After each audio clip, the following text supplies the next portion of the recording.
If this story interested you, don't forget to subscribe to our channel and tell us what city you're watching from. Continuing. It was a warm February afternoon in Aspenwood, Colorado.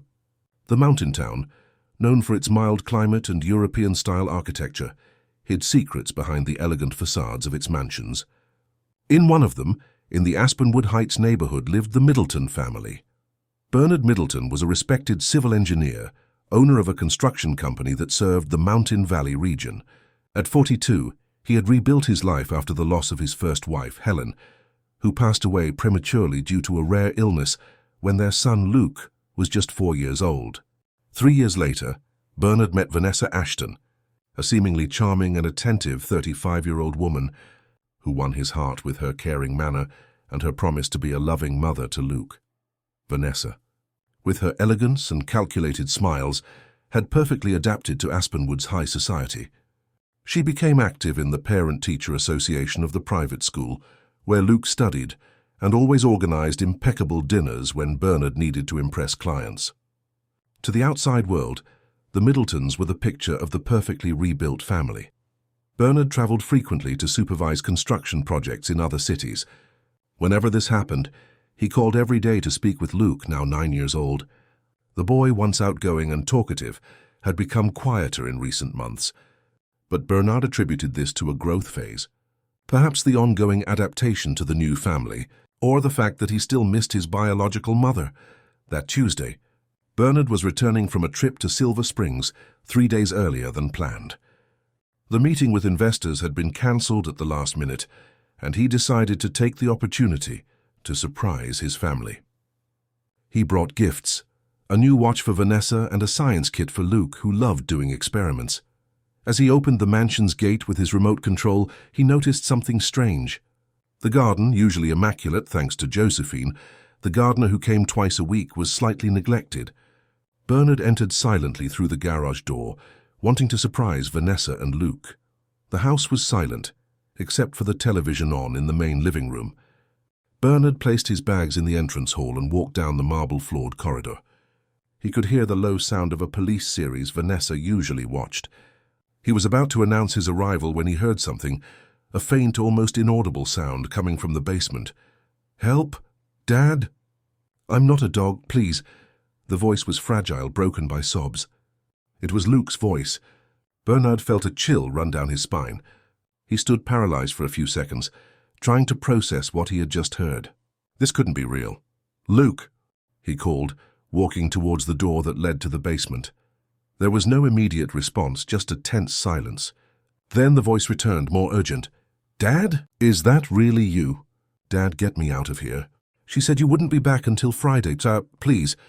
Bernard rushed down the basement stairs, his heart pounding against his chest. The light switch didn't work on the first try. He banged on the wall, desperate, until the fluorescent light flickered on, illuminating the room. What he saw froze his blood. In the corner of the basement, there was a large metal cage like those used to transport large dog breeds. Inside it, curled up on a thin, dirty blanket, was Luke. The boy was pale, trembling, wearing torn pajamas. His eyes, once full of life, now expressed deep fear and desperate relief at seeing his father. "My God, Luke, what is happening here?" Bernard rushed to the cage. It was secured with a heavy-duty industrial padlock. Luke stretched his thin little hands between the bars. "Dad, get me out of here. It's been 3 days. I broke her cup by accident." Bernard tried to break the padlock, but it was impossible without tools. He ran upstairs, distraught, and found Vanessa comfortably seated on the living room sofa, wine glass in hand, calmly watching her series. "What was that noise, Bern? You weren't supposed to—" She stopped mid-sentence when she saw the expression on her husband's face. "You came back early. The key. Vanessa, now." Bernard's voice was unrecognizable, a mixture of rage and horror. "I don't know what you're talking about." She tried to maintain her composure, but her eyes betrayed growing panic. "The padlock key. Where is the damn key?" Bernard had never yelled like this. His entire body was trembling. Vanessa turned pale. She placed the glass on the table and slowly stood up. "Bernard, you don't understand. It's a structured discipline method. Luke needs to learn boundaries. He's a difficult child." Bernard advanced towards her, his eyes flashing with fury. "The key. Last time I'm asking." Realizing she had no choice, Vanessa took a small key she wore on a string hidden under her blouse. Bernard snatched it from her hand and descended into the basement again. With trembling hands, he opened the padlock. The cage door creaked open.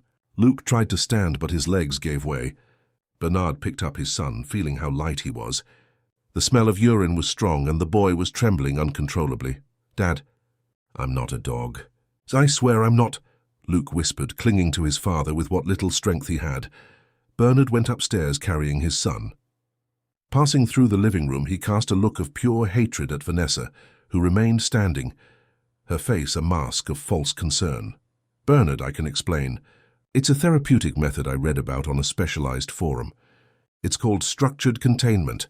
It's for children with behavioral problems. Luke needs discipline. You've always been too soft with him." "Get out of my way," Bernard growled, pushing past her towards his son's room. Entering the room, Bernard carefully laid Luke on the bed. Now, under the clear light, he could better see his son's condition. There were purple marks on his arms and legs, wounds where the metal of the cage had bruised his delicate skin. The boy was visibly malnourished, with deep dark circles under his eyes and chapped lips. "Son, how long has this been happening?" Bernard asked, trying to control the tremor in his voice as he reached for his phone to call an ambulance. Luke looked at his father with tear-filled eyes. "Whenever you travel, Dad. It started with hours. Now it's days. She says bad boys turn into dogs." Bernard's world collapsed as he held his son's frail hand. How had he not noticed? How had he allowed this to happen right under his nose? Outside the room, Vanessa watched through the crack in the door, her face now a cold mask of calculation. She showed no remorse, only irritation at having been discovered.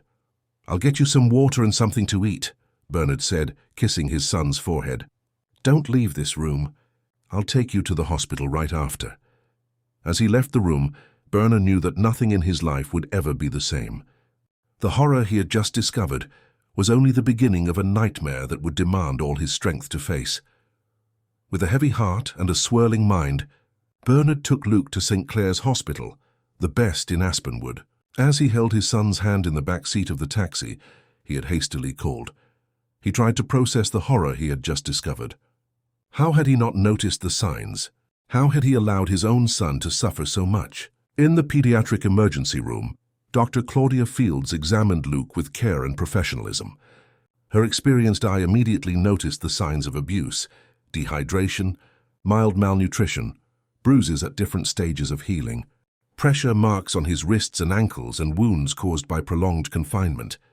"Mr. Middleton, I need to speak with you privately," the doctor said, after settling Luke on a gurney and asking a nurse to start intravenous hydration. In a small room reserved for conversations with family members, Dr. Claudia was direct. "Your son's condition is consistent with prolonged abuse and neglect. He shows signs of malnutrition, dehydration, and physical trauma. But what worries me most is his psychological state." Bernard covered his face with his hands. "I didn't know. I swear I didn't know. I travel frequently for work, and my wife, she—" The words died in his throat. The doctor placed a hand on his shoulder. "I understand this is difficult, but I need you to tell me exactly what you discovered. I am legally obligated to report cases of child abuse to the authorities." Between suppressed tears, Bernard recounted what he had found upon returning home unexpectedly. The cage, Luke's condition, Vanessa's absurd justifications about a supposed discipline method. With each word, the horror in his chest grew, along with overwhelming guilt. "I will contact Child Protective Services immediately," the doctor informed him. "And I strongly recommend that you file a police report. Your son will need intensive psychological support, in addition to physical care." As Bernard signed the necessary documents for Luke's hospitalization, his phone wouldn't stop vibrating. They were messages from Vanessa, alternating between pleas, veiled threats, and attempts to justify the unjustifiable. He turned off the device, unable to deal with it at that moment. Luke was hospitalized for 3 days. During this period, Bernard never left his side, sleeping in the uncomfortable armchair in the hospital room, holding his son's hand whenever he woke up startled in the middle of the night. The boy had frequent nightmares and sometimes woke up barking or begging not to be locked up again. During his hospitalization, Bernard received a visit from Marcia Taylor, the Child Protective Services counselor assigned to the case. While Luke slept, sedated by medication, they spoke in the hospital corridor. "Mr. Middleton, what happened to your son is extremely serious," Marcia began. "We need to fully understand the extent of the abuse to protect him adequately." "I will do everything necessary," Bernard replied, determined. "My only priority now is Luke's well-being." "You mentioned that your wife kept a record of these punishments." Bernard frowned. "She said something about notes, but I didn't get to see them. I left the house with Luke immediately after finding him. We need to examine the house and collect evidence. Is your wife still there?" "I believe so. I blocked her number, but I received a call from our neighbor saying that Vanessa is acting as if nothing happened, telling everyone that Luke is in the hospital with food poisoning." Marcia took notes in her notebook. "With your authorization and accompanied by the police, we will visit the residence. It's important to document everything." That same afternoon, while Luke underwent a battery of tests, Bernard accompanied Marcia and 2 investigators from the Child Protection Unit to his house. Vanessa was not there. According to the maid, she had gone shopping. In the basement, the cage remained in the same spot, a sight that made Bernard's stomach churn. The investigators meticulously photographed everything, collecting evidence: the dirty blanket, containers that appeared to have been used for feeding, and even a dog collar with the name Luke engraved on a metal tag. "This is inhumane," murmured one of the investigators, clearly shaken despite his professional experience. While the team worked in the basement, Bernard decided to search Vanessa's office for any records she might have kept. At the back of a locked drawer, which he had to force open, he found a black-covered notebook, secured with a small padlock, which he broke without hesitation. The notebook's content was more disturbing than anything Bernard could have imagined. Pages and pages of meticulous, dated and organized notes, detailing each discipline session. Vanessa had recorded how long Luke stayed in the cage, what kind of food he received, including some mentions of dog food, how he reacted, and what progress she observed in his behavior. There were also printed photographs showing Luke in different stages of suffering. My God! Bernard felt dizzy, needing to lean against the wall to keep from falling. Marcia, who had come up to check on him, took the notebook from his trembling hands. "This is systematic," she said, flipping through the pages with a horrified expression. "These are not impulsive actions or moments of losing control. There is a methodology here, a plan." Among the notebook's pages, Bernard found receipts from a private online forum called Ultimate Discipline, where Vanessa apparently exchanged experiences with others who advocated extreme methods of behavioral correction. There were also payment receipts for a psychologist named Dr. Richard Morton, who, according to the notes, had provided specialized guidance for what Vanessa called her re-education project. "We need to take all of this," Marcia said. "These are crucial pieces of evidence." As the investigators finished their work, Bernard sat in the living room, looking at the house he had once considered his safe home. Now every room seemed to hide a terrible secret. On the walls, the smiling family photograph seemed a cruel mockery of the reality hidden behind appearances. The doorbell rang, startling Bernard. It was Gabrielle Miller, Luke's teacher, who had come to visit after learning he was in the hospital. "Bernard, I heard what happened." "I'm in shock," she said, visibly shaken. "I needed to come in person to say that, well, I noticed changes in Luke's behavior in recent months. But I never imagined it was something so serious." Bernard invited her in, realizing she might have important information. "What changes did you notice?" he asked as Marcia approached to hear the account. "Luke had always been a bright and engaged student," Gabrielle began. "But since the start of the school year, he became increasingly withdrawn. He started hiding under the table during stressful moments, reacted with panic when a classmate barked or imitated animals during play." She paused, swallowing hard. "Once, during snack time, he spilled juice and immediately began eating food directly from the table without using his hands, like an animal. When I tried to intervene, he had a crying fit, begging me not to tell her that he had misbehaved." Each word was a stab to Bernard's heart. How had he not noticed? How had he been so blind? "I even called home a few times, concerned," Gabrielle continued. But Vanessa always had perfectly plausible explanations.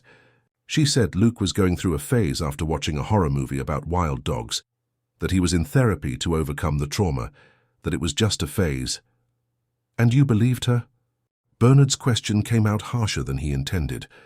Gabrielle lowered her eyes, visibly guilty. She was so convincing, Bernard.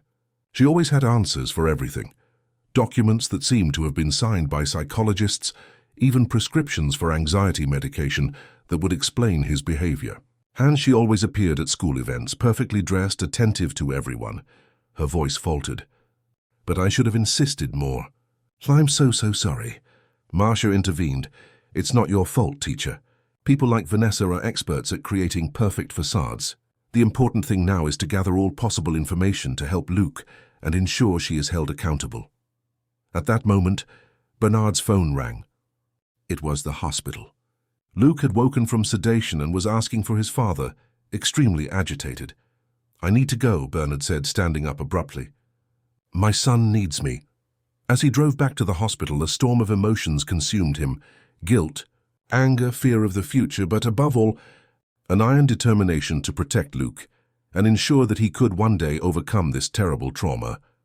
But he knew the path would be long and painful, and that the most difficult revelations were yet to come. After a week in the hospital, Luke was finally discharged. Bernard had hastily rented a temporary apartment in downtown Aspenwood, unable to return to the house that now represented only pain and trauma. In a small suitcase, he gathered some of his son's essential belongings: clothes, the teddy bear that had been a gift from Helen, his late wife, and some favorite books. Everything else would be left behind. The apartment was modest but cozy. Bernard dedicated himself to transforming it into a safe space for Luke, decorating the boy's room with glow-in-the-dark planet and star stickers, a passion Luke had cherished since he was little. He bought a new bed, soft sheets, educational toys, and adventure books. He wanted to erase any physical memory of the nightmare they had lived through, but the invisible scars would be much harder to heal. On the first night in their new home, Luke woke up screaming at 3 a.m. Bernard rushed to the room and found his son curled up in a corner, trembling uncontrollably. I'm here, son. You're safe now, he whispered, trying to hug him. Luke initially recoiled like a cornered animal. She's coming back, Dad. When you sleep, she'll come for me. No, son. She will never come near you again. I promise. It took almost an hour for Luke to calm down enough to go back to bed. Even then, he could only sleep in Bernard's bed, clinging to his father, as if he feared he would disappear at any moment. The next morning, they had their first appointment with Dr. Patricia Vance, the child psychologist specializing in trauma, recommended by the hospital. Her office was decorated in a welcoming way, with colorful cushions, shelves of children's books, and a small sand tray for therapy. Today we're just going to talk, get to know each other, the psychologist explained to Luke, who remained glued to his father. We won't do anything you don't want to. Initially, Luke remained silent, merely observing the room with cautious eyes. But when Patricia mentioned she had an aquarium with colorful fish in another room, he showed his first genuine interest. Can I see the fish? He asked in a timid voice. Of course you can, Patricia smiled. They love visitors. While Luke watched the aquarium fascinated, Patricia took the opportunity to speak briefly with Bernard. It will be a slow process, she explained. Luke developed complex trauma, which affects several areas of development. He needs to rebuild basic trust in the world and in people. I will do anything necessary, Bernard replied, watching his son, who seemed momentarily lost in contemplation of the colorful fish. You will also need support, the psychologist continued. Childhood trauma affects the entire family. I strongly recommend that you seek therapy for yourself. Bernard nodded, although his absolute priority was his son. His own pain and guilt would have to wait. Sessions with Patricia became part of their routine 3 times a week. Slowly, using play therapy and art therapy techniques, Luke began to express the horror he had experienced. His drawings revealed a small child locked up, surrounded by threatening figures. In one, particularly disturbing, Luke drew himself with dog ears and a tail, eating from the floor while a female figure watched. She said I would turn into a real dog if I didn't obey, he explained to the psychologist during a session. That bad boys don't deserve to be treated like people. Patricia explained to Bernard that what Luke had suffered was a process known as induced dehumanization, an extremely damaging form of abuse where the victim is convinced they don't deserve to be treated as a human being. Recovery would be an arduous and long journey. Meanwhile, the legal process against Vanessa advanced. She had been preventively arrested after attempting to flee to Chile, where she had family. Her lawyer tried to build a defense based on supposed temporary mental imbalance, claiming that Vanessa suffered from an undiagnosed psychiatric disorder that led her to sincerely believe she was helping her stepson. Bernard hired Regina Foster, a lawyer specializing in child and adolescent rights, to represent Luke in the process. At their first meeting in her downtown office, she was direct. The evidence is compelling. Mr. Middleton, the notebook, the photographs, the testimonies of neighbors and the teacher, the medical and psychological reports. Everything indicates premeditation and systematic cruelty. Vanessa will try to present herself as a victim of a mental disorder, but the level of organization and method in her actions contradicts that thesis. How long will this process take? Bernard asked, exhausted. Every day was a battle to rebuild some semblance of normalcy for Luke. Cases of violence against children have legal priority, but it can still take months. The important thing now is to ensure Luke's full protection and appropriate treatment. Regina explained that, in addition to the criminal case against Vanessa, she was also preparing a civil lawsuit to secure compensation that could cover the long treatment Luke would need. And what about this psychologist who apparently advised Vanessa? Bernard asked, referring to Dr. Richard Morton mentioned in the notes. We are investigating, Regina replied. If his involvement is proven, he will also face criminal charges and have his professional license revoked. As investigations progressed, even more disturbing details came to light. The online forum Ultimate Discipline was revealed to be a closed group where people shared abusive methods of child correction, many involving humiliation and cruel practices. Vanessa was an active participant, detailing her experiments with Luke and receiving praise from other members. The federal police were already investigating the group, which had participants from several states across the country. Meanwhile, Bernard and Luke's life tried to find a new rhythm. Bernard drastically reduced his work travels, delegating responsibilities to trusted partners and employees. His absolute priority was to be present for his son. He hired a private tutor so Luke could continue his studies at home while he didn't feel safe returning to school. Mrs. Zelda, a 65-year-old woman recommended by the case social worker, began assisting with daily care, preparing nutritious meals and keeping the apartment in order, while Bernard worked in his improvised office in the living room. With her calm and maternal demeanor, Zelda slowly gained Luke's trust. My grandson also had fears when he was little, she told Luke as they prepared a carrot cake together. You know what helped him? Giving names to his fears and then drawing them being defeated by superheroes. To Bernard's surprise, Luke adopted the suggestion. Soon the bedroom walls were covered with drawings of Rocket Boy, Luke's heroic alter ego, defeating monsters with names like Evil Cage and Basement Darkness. It was a small victory, but significant. The neighbors from the old mansion began to seek out Bernard to give depositions. Mrs. Eleanor, a woman who lived next door, was the first. I always thought it was strange, she admitted, sitting in the small living room of the temporary apartment. When you traveled, I hardly saw the boy, and sometimes in the middle of the night I heard strange sounds, like crying or, well, it sounded like barking. I even mentioned it to Vanessa, but she said they had adopted a dog that stayed in the backyard.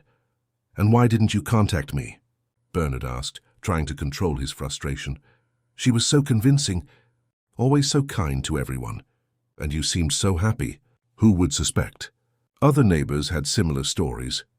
Vanessa had created an elaborate web of lies to explain any suspicious behavior from Luke or strange sounds coming from the house. To some, she said Luke had behavioral problems and was undergoing intensive therapy. To others, that he spent seasons with his grandparents when Bernard traveled. The building's doorman, Mr. Anthony, brought one of the most painful revelations. There was one time I saw the boy in the garden. On all fours, Eating something off the ground, he recounted, visibly embarrassed. Mrs. Vanessa was sitting filming with her cell phone. I thought it was very strange. When she saw me, she said they were playing Safari for a school project. Each new account was a blow to Bernard. How could he have been so blind? How had he not noticed his own son's suffering? One Saturday morning, while Luke slept after an especially difficult night with nightmares, Bernard finally allowed himself to break down. Sitting on the apartment's small balcony, watching the characteristic aspenwood fog envelop the mountains, he cried silently. He cried for his son's pain, for Vanessa's betrayal, for the family he thought he had built and now knew was just a cruel facade. His phone rang, interrupting the moment of vulnerability. It was Regina, his lawyer. "Good morning, Bernard. I have important information. Forensics found videos on Vanessa's personal computer. They are records. Well, they are records of the training sessions, as she called them." Bernard's stomach churned. "How bad is it?" "Scarcely substantial. She documented everything methodically, which is terrible for Luke but irrefutable for the case. Her defense is proposing a plea bargain." "What kind of deal?" "She would plead guilty in exchange for a reduced sentence." "No way," Bernard replied, his voice firm. "I want her to face a full trial. I want the world to see exactly what she did." "I understand your feelings, Bernard, but think of Luke. A trial means he might have to testify, relive everything." Bernard hadn't considered that. The idea of Luke having to recount his torment before a court was unbearable. "I need to think," he finally said, "and talk to his psychologist." As he hung up, he noticed Luke standing at the balcony door, still in his pajamas, hair disheveled and eyes marked by restless sleep. "Dad, is everything okay?" Bernard quickly wiped away his tears and opened his arms. Luke ran to him, snuggling into his lap as he used to when he was younger. "Everything will be okay, son," he promised, kissing the top of his head. "We're in this together." Luke looked up, his big serious eyes meeting his father's. "She's never going to lock me up again, right?" "Never again. No one will ever hurt you again." "I promise." As he hugged his son, Bernard knew the road to recovery would be long and full of obstacles. But at that moment, feeling Luke's heart beat against his, he made a silent promise. He would do anything to help his son regain not only safety, but also the dignity and trust Vanessa had tried to destroy. The months that followed were a period of adaptation and small victories for Luke and Bernard. With the constant support of his psychologist Patricia, Luke began to show signs of recovery. Nightmares, though still present, became less frequent. The boy occasionally smiled again, especially on Sunday afternoons when Bernard took him cycling in the municipal park. After 3 months of intensive therapy and homeschooling, Luke expressed a desire to try returning to school, though in a new establishment where no one knew his story. Bernard, despite his fear, knew it was an important step towards normalizing his son's life. "Are you sure, son?" "We can wait a little longer if you want," he said, as he helped Luke choose a new backpack for his first day. "I am. Dad, Dr. Patricia said I'm brave like an astronaut exploring a new planet." Luke smiled shyly. His passion for space had become a safe refuge and a source of strength. Horizon Academy, a smaller, more welcoming school on the other side of town, had been carefully selected with the psychologist's help. The Principal Martha Olson, was aware of the situation and ensured that Luke would receive special attention, without ever being treated differently from other students.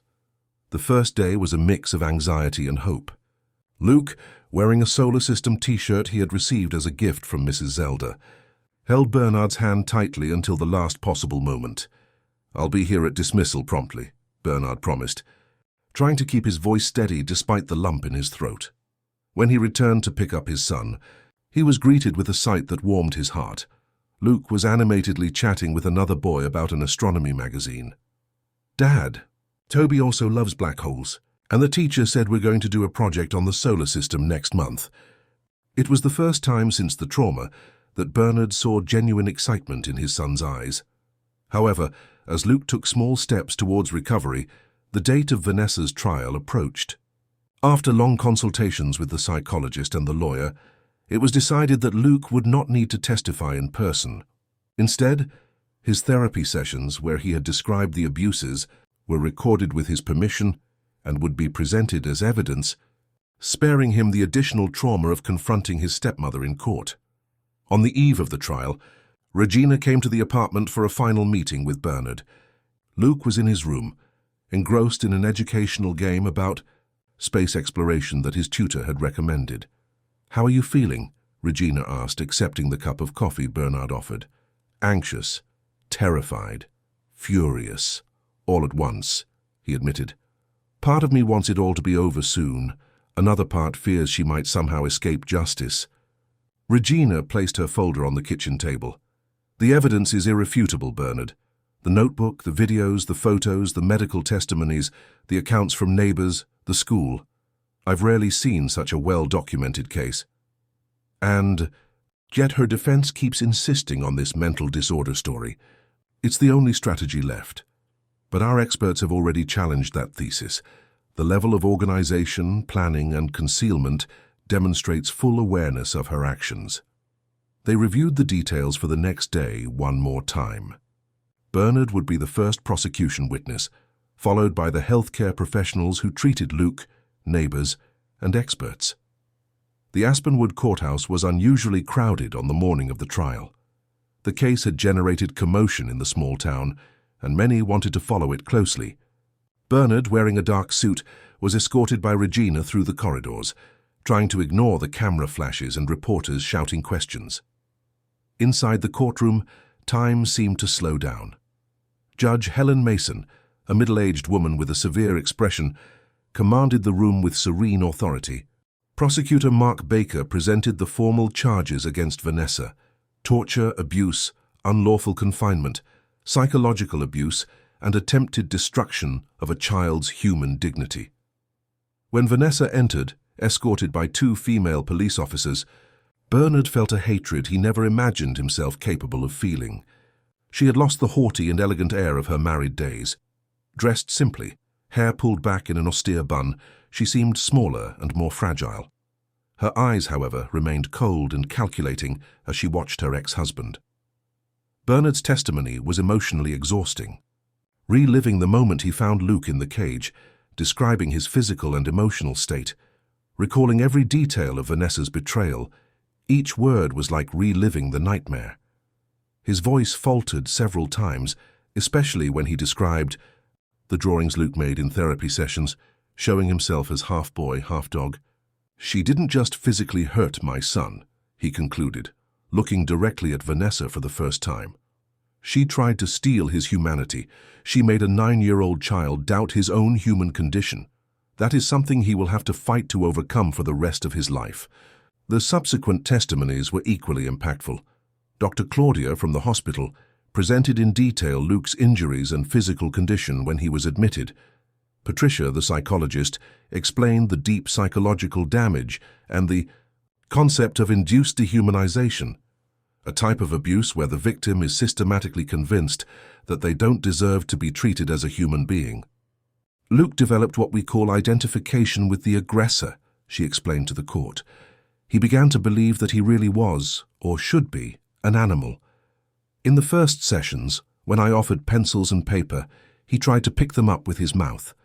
When he knocked over a glass of water, he immediately threw himself to the floor to clean it with his own shirt, terrified, begging not to be put in the cage. These are not just traumas. They are deep reconfigurations of self-perception." Forensic experts presented the videos found on Vanessa's computer, images that made several attendees avert their gaze, Luke being forced to eat from the floor, being trained to do tricks in exchange for food, crying inside the cage, while Vanessa coldly narrated his progress to the camera. Dr. Richard Morton, the psychologist mentioned in Vanessa's notes, vehemently denied having advised such practices. According to him, Vanessa initially sought him for consultations on behavioral management of difficult children, but never mentioned confinement or physical punishments. Given the inconsistency of his statements and the fact that his name appeared repeatedly in the notes, he also became the target of investigation by the State Board of Psychology. After 3 days of trial, it was time for closing arguments. Vanessa's lawyer, Paul Matthews, made a final attempt to present her as a disturbed woman who genuinely believed she was helping her stepson. My client does not deny the actions, Your Honor, he argued, but she carried them out under the influence of an undiagnosed psychological disorder, exacerbated by distorted information obtained from pseudo-scientific forums on the internet. She truly believed she was applying an innovative therapeutic method. Regina, in turn, was relentless in her closing argument. We are not dealing with a confused or misinformed person, Your Honor.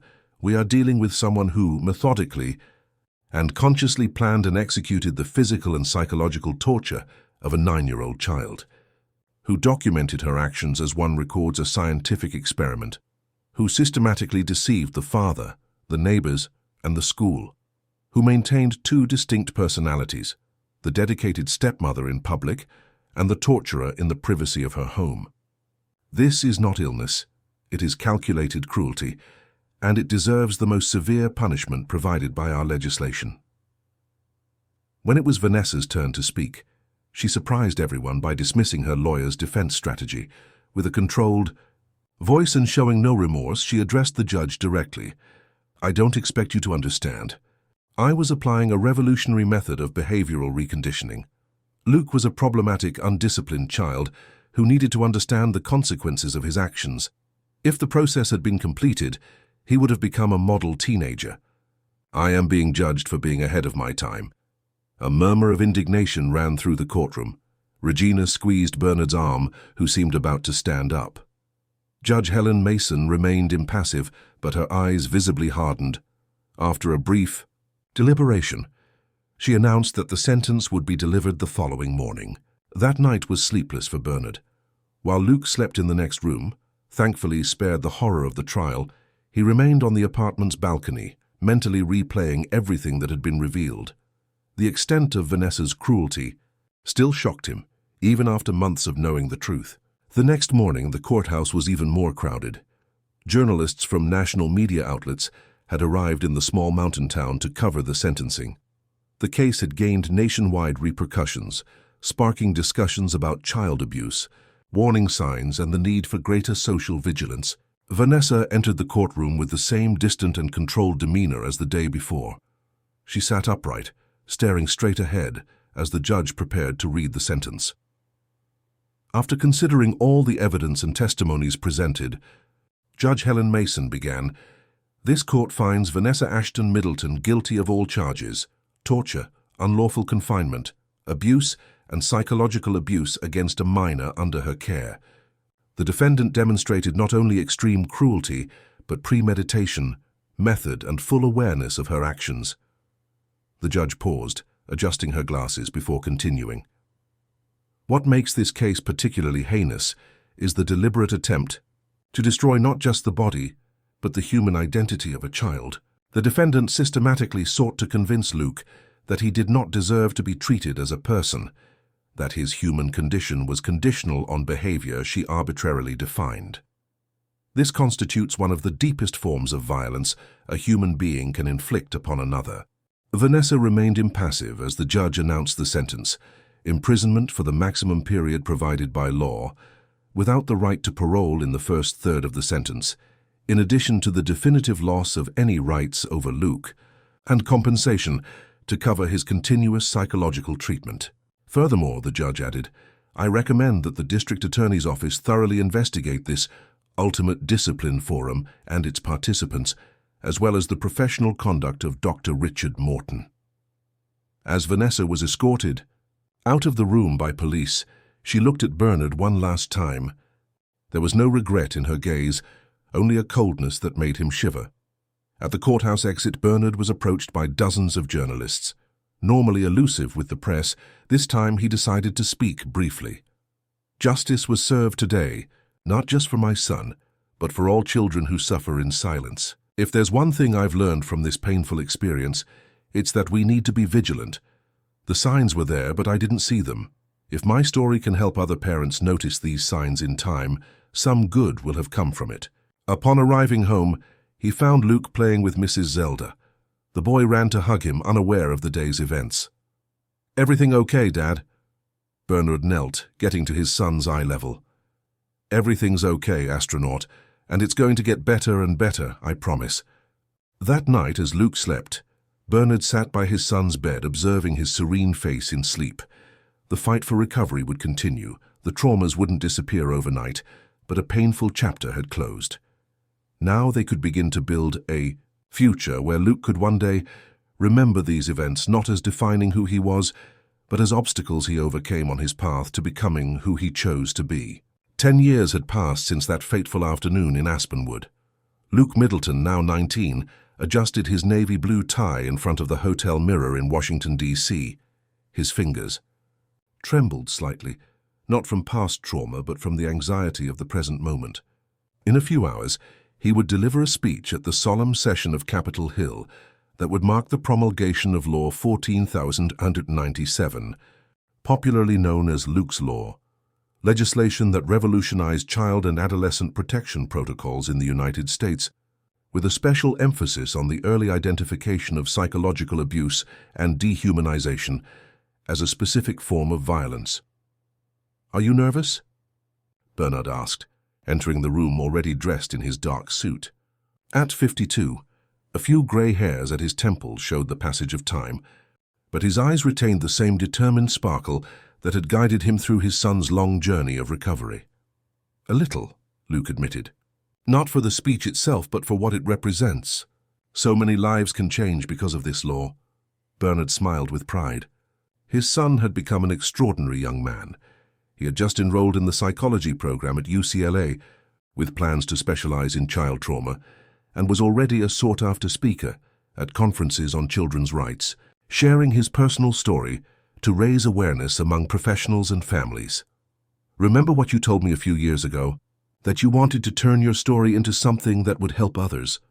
Bernard adjusted his son's tie with affectionate gestures. "You did it, son. And much more than we could have imagined." The ceremony on Capitol Hill was scheduled for 10 a.m. The main auditorium had been specially prepared for the occasion, with confirmed attendance from cabinet secretaries, lawmakers, representatives of child protection organizations, and dozens of families whose stories had helped shape the new legislation. In the car on the way to Capitol Hill, Luke reread his notes for the speech, although he already knew it practically by heart. Bernard watched his son from the corner of his eye, remembering the fragile and terrified boy he had rescued from that cage so many years ago. The transformation was almost miraculous. The Institute received over 200 interview requests after the ceremony, Bernard commented, trying to distract his son from his pre-speech nerves.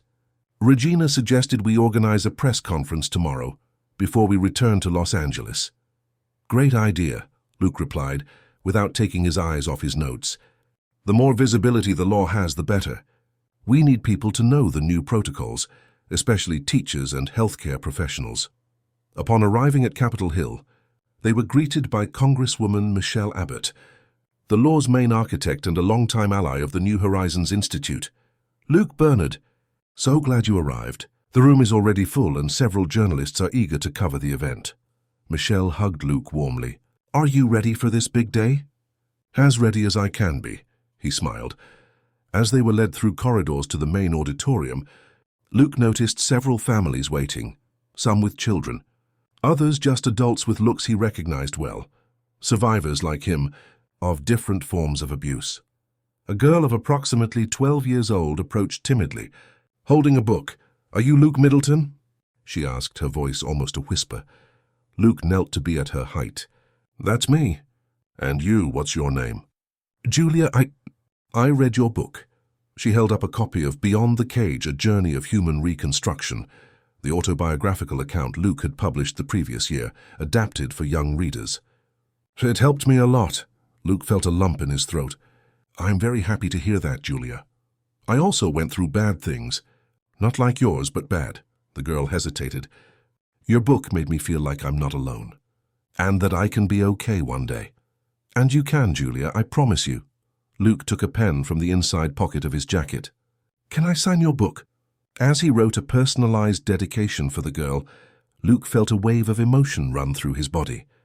It was for moments like this, for children like Julia, that the entire painful process of revisiting his trauma to write the book and fight for the new law had been worth it.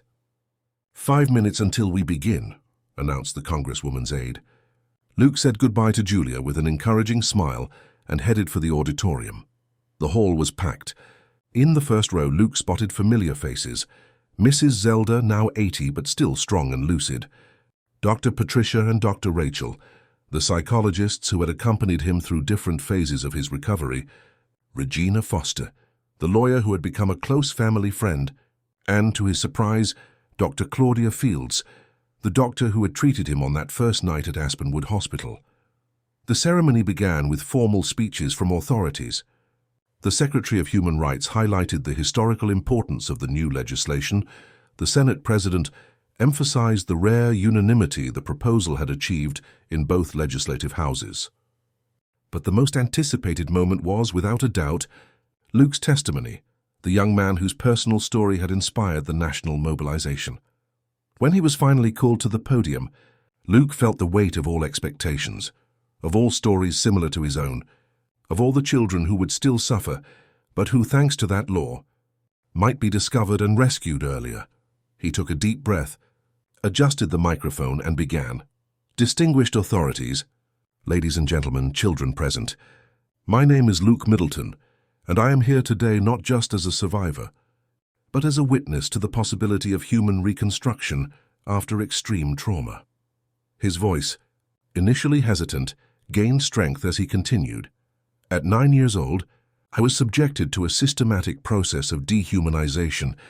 My stepmother not only kept me confined in a dog cage when my father traveled, but she implemented a methodical program to convince me that I was not human, that I did not deserve to be treated as a person. A deathly silence fell over the auditorium. Even those who already knew his story seemed impacted to hear the words directly from his mouth. The most frightening thing wasn't the physical wounds, which healed. It was believing, even for brief moments, that maybe she was right. That maybe I really was less than human, that I didn't deserve dignity, that my place truly was that cage. Luke paused, took a sip of water, and continued. This is the true perversity of dehumanization as a form of abuse. It attacks the most fundamental core of a child's identity. It steals not just their momentary safety or well-being, but attempts to strip away their very perception of humanity. His eyes met Bernard's in the audience, receiving an encouraging nod. Many people ask me how I managed to overcome this trauma, how I didn't become a statistic, another lost case in the system. The answer is complex, but I can summarize it in one word: connection. Genuine human connection. My father, who never gave up on me even on the darkest days. Mrs. Zelda, who taught me that human hands can heal, not just hurt. My therapists, who showed me that my story, however painful, did not determine my worth as a person. My friends, teachers, and so many others who, with small daily gestures of respect and affection, rebuilt my belief in my own humanity. Luke then held up the official document of the new law. This legislation we celebrate today is revolutionary not just for increasing penalties or creating new types of crimes. Its true innovation lies in the preventive protocols, in the mandatory training for teachers, pediatricians, and social workers to identify subtle signs of dehumanization, in the creation of specific channels for reporting, in the continuous training of professionals working with children in vulnerable situations. His voice gained even more firmness. But laws, by themselves, don't save lives. It's attentive people, vigilant communities, and committed institutions that make the real difference. Therefore, my appeal today is not just to legislators and authorities, but to every citizen. Be vigilant. That child who stopped smiling, who hides in corners, who seems disproportionately afraid of specific adults, who exhibits unusual behaviors for their age, they might be silently begging for help. Luke then looked directly at the children present in the auditorium. And for you, children who may be going through difficult situations right now, know that you are not to blame for any abuse you suffer. Know that you deserve to be treated with dignity, no matter what abusive adults may say. And above all, know that there is hope, there is healing, there is a future beyond trauma. As he concluded his speech, Luke could not contain his emotion. The stepmother who tried to turn me into an animal could not destroy my humanity. In fact, perhaps she awakened in me a deeper understanding of what it means to be human, our capacity to overcome, to connect, to transform our deepest wounds into sources of empathy and social change. Today, by enacting this law, we are not just creating legal mechanisms. We are collectively affirming as a society that the human dignity of our children is inviolable, that we will never accept any child being treated as less than fully human under any justification, and that we are willing to create the necessary structures to ensure that stories like mine become increasingly rare, until they finally belong only in the history books of a past we overcame together. Thank you very much. The entire auditorium rose in an emotional ovation. Bernard was the first to reach his son, hugging him tightly as silent tears streamed down both their faces. Soon they were surrounded by dozens of people, some just wanting to shake Luke's hand, others briefly sharing their own stories of overcoming adversity, inspired by him. The ceremony continued with the official signing of the law and a few more formalities, but Luke's speech had clearly set the tone for the event.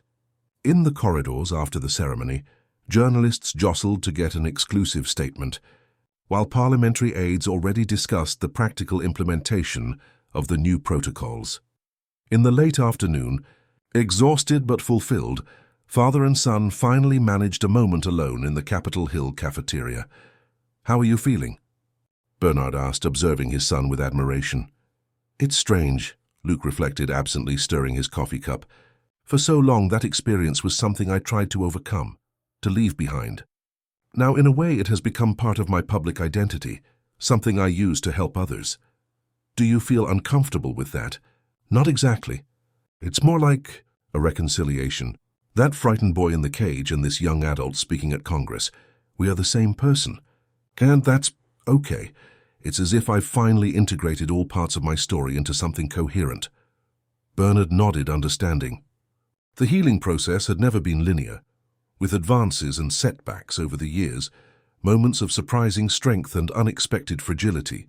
But the son he had before him now possessed an integrity that could only have been forged through that painful journey. "You know what I thought while you were speaking there?"